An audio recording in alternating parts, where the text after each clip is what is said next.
عن حذيفة رضي الله عنه قال: قال رسول الله صلى الله عليه وسلم: تعرض الفتن على القلوب كالحصير عودا عودا، فأي قلب أشربها نكت فيه نكتة سوداء، وأي قلب أنكرها نكت فيه نكتة بيضاء، حتى تصير القلوب على قلبين، على أبيض مثل الصفا، فلا تضره فتنة ما دامت السماوات والأرض، والآخر أسود مربادا كالكوز مجخيا، لا يعرف معروفا ولا ينكر منكرا إلا ما أشرب من هواه। হুজাইফা রাদিয়াল্লাহু আনহু থেকে বর্ণিত, তিনি বলেন, রাসূলুল্লাহ সাল্লাল্লাহু আলাইহি ওয়াসাল্লাম বলেছেন, মানুষের অন্তরে একটির পর একটি করে ফিতনা এমনভাবে পেশ করা হবে যেমনভাবে চাটাইয়ের পাতা একটির পর একটি করে বিছানো হয়।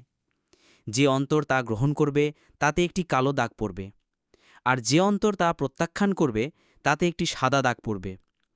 এভাবেই মানুষের অন্তর দুরকম হয়ে যাবে। একটি অন্তর হবে মসৃণ পাথরের মতো সাদা, আকাশ ও পৃথিবী বিদ্যমান থাকা পর্যন্ত কোনো ফিতনা তার কোনো ক্ষতি করতে পারবে না।